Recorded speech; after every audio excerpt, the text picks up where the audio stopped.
നമുക്കപ്പോൾ വെൽക്കം ചെയ്യാം Anto Augustine. Welcome Anto Augustine. 20 minute കൂടി മാത്രം സമയം. പ്രിയപ്പെട്ട പ്രേക്ഷകരെ, വെരി വെരി ഗുഡ് മോർണിംഗ്. ആരൊക്കെ വീഴും എന്നറിയാനുള്ള ആകാംക്ഷയിലാണ്. ആര് വീഴും ആര് വാഴും? അതെ, ആ ചോദ്യത്തിനുള്ള ഉത്തരം താമസിക്കും. അവസാന നിമിഷം പ്രവചനമുണ്ടോ? ഞങ്ങൾ 60-65% ഞങ്ങൾ ടീ പാർട്ടി ചെയ്യുന്നുണ്ട്. അതെ അതെ. അല്ല, വയനാട് മൂപ്പനാട് മേഖലകളിലൊക്കെ സാറ് ചില ഇടപെടലുകൾ നടത്തി. പക്ഷേ ഒരു കാര്യം ആന്റോ അഗസ്റ്റിൻ സമാധാനിക്കാം, വയനാട്ടിൽ കാര്യമായ പോളിംഗ് ശതമാനത്തിൽ ഇടിവ് ഉണ്ടായിട്ടില്ല. പക്ഷേ ഞങ്ങൾ വയനാട്ടുകാർ അങ്ങനെയാണ്, ഭയങ്കര പവർഫുൾ ആയിട്ട് എല്ലാ കാര്യം കൈകാര്യം ചെയ്യുന്നതാണ്.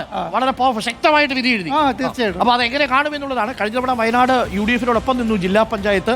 പക്ഷെ അവിടെ ഇക്കുറി കോൺഗ്രസിന് അത്ര ശുഭകരമല്ലാത്ത ചില വാർത്തകൾ നമ്മൾ കേട്ടു. എനിക്ക് വയനാട്ടിൽ കോൺഗ്രസിന് വലിയ ബാധിക്കുമെന്ന് തോന്നുന്നില്ല. മലപ്പുറത്തും ബാധിക്കാൻ സാധ്യതയില്ല.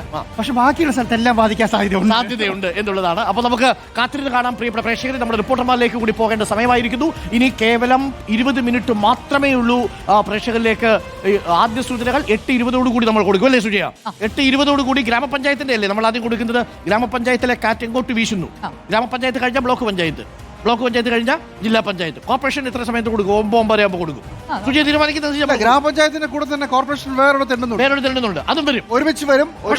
ഗ്ലാമർ മത്സരം, ഗ്ലാമർ പോരാട്ടം എന്ന് പറയുന്നത് യഥാർത്ഥത്തിൽ ആളുകൾ ഉറ്റുനോക്കുന്നു. അതേപോലെ നേതാക്കന്മാരുടെ ഗ്ലാമർ ഉണ്ടോ എന്നും കൂടെ അറിയാൻ പറ്റുന്ന ഇലക്ഷൻ ആയിരിക്കും. തിരുവനന്തപുരത്തൊക്കെ പൊട്ടിയാൽ LDF പൊട്ടിയാലോ? LDF അല്ല, BJP പൊട്ടിയാൽ വലിയ ചോദ്യമായിരിക്കും. പ്രത്യേകിച്ച് പുതിയ നേതൃത്വം വന്നതിന് ശേഷമുള്ള കണക്കാണ്. കഴിഞ്ഞ തവണ മെച്ചപ്പെട്ട പ്രകടനം BJP കാഴ്ചവെച്ചിരുന്നു. 20-ലധികം ഗ്രാമപഞ്ചായത്തുകൾ കഴിഞ്ഞ തവണ BJP സ്വന്തമാക്കിയതാണ്. 22. പക്ഷേ ഇപ്പൊ 11 ഉള്ളൂ കേട്ടോ. അന്ന് ഇലക്ഷൻ 21 ജയിച്ചു, നേരെ പകുതി.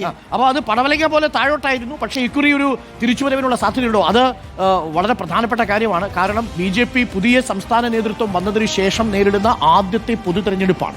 അപ്പോൾ ആ തദ്ദേശ തെരഞ്ഞെടുപ്പിൽ BJP-യുടെ പ്രകടനം കഴിഞ്ഞ തവണത്തേക്കാൾ മെച്ചപ്പെടുത്തുക എന്നുള്ളത് ഇപ്പോഴത്തെ BJP രാജീവ് ചന്ദ്രശേഖരനെ സംബന്ധിച്ച് വെല്ലുവിളിയാണ്. അതെ, നേതാക്കൾക്കിടയിലെ പ്രശ്നമാണ്.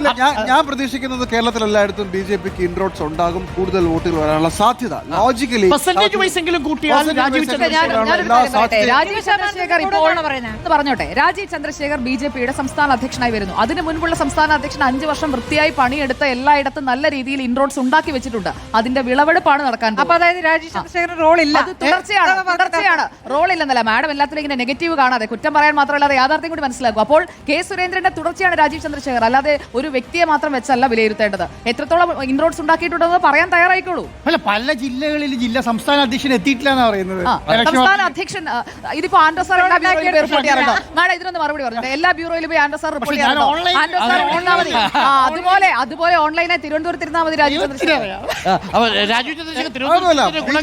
തിരുവനന്തപുരത്തേക്ക് കിട്ടുമോ എന്നുള്ളതാണ് ചോദ്യം. അതിന്റെ ഒരു ലോജിക് ഉണ്ട്. കാരണം ഘട്ടം ഘട്ടമായി BJP അവരുടെ സ്ഥിതി മെച്ചപ്പെടുത്തുന്ന ഒരു സാഹചര്യമുണ്ട്. പിടിക്കോ ഇല്ലെന്നുള്ള രണ്ടാമത്തെ കാര്യം. പിന്നെ പന്തളം രാവിലെ തുടങ്ങി പന്തളം ഒരു ടെസ്റ്റ്.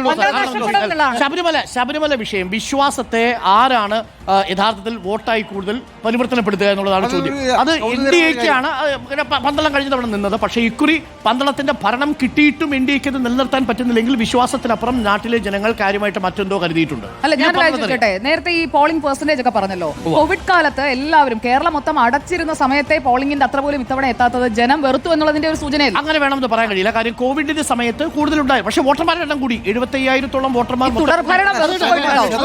ഞാൻ പറഞ്ഞു, ഇന്ത്യക്ക് പുറത്തിരിക്കുന്ന ആൾക്കാർ മുഴുവൻ വീട്ടിലുണ്ട്. പോളിംഗ് ശതമാനം കൂടാനുള്ള ഒരു കാരണം അതാണ്. കാരണം ഇപ്പോൾ കുറച്ചുകൂടി മൊബിലിറ്റി കൂടിയിട്ടുണ്ട്. സ്റ്റാർട്ടപ്പുകൾ വന്നു, വികസന പ്രവർത്തനങ്ങൾ വന്നു, ആളുകൾ ഒരുപാട് യാത്ര ചെയ്തു തുടങ്ങി. അതും വേണമെങ്കിൽ പറയാം, സർക്കാരിന്റെ നേട്ടമായിട്ട് പറയാം. വികസന പ്രവർത്തനം വന്നപ്പോൾ സ്വാഭാവികമായിട്ട് ഉണ്ടാവുമല്ലോ, ആളുകൾ മൊബിലിറ്റി കൂടി. കോവിഡ് സമയത്ത് പോലെയല്ലോ വികസനത്തിന്റെ ഭാഗമായിട്ട് ആളുകൾക്ക് കൂടുതൽ അവന്യൂസ് കിട്ടി. ആളുകളുടെ മൊബിലിറ്റി എപ്പോഴും വികസനത്തിന്റെ ഇൻഡിക്കേറ്റർ അല്ലേ? ചില ആൾക്കാർ അങ്ങനെ പോകുന്നവരുണ്ട്. ഇല്ല, അങ്ങനെയല്ല. കേരളത്തിന് പുറത്തേക്ക് പോകുന്നവരാണെങ്കിലും മറ്റിടങ്ങളിലേക്ക് പോകുന്നവരാണെങ്കിലും. പക്ഷേ കോവിഡ് കാലത്ത് അങ്ങനെയല്ല. കോവിഡ് കാലത്ത് എങ്ങനെയെങ്കിലും ഒന്ന് പുറത്തിറങ്ങാൻ വേണ്ടി കാത്തിരുന്ന് പോളിംഗ് ദിവസം ബൂത്തിലേക്ക് എത്തിയ ആളുകൾ കൂടിയുണ്ട്.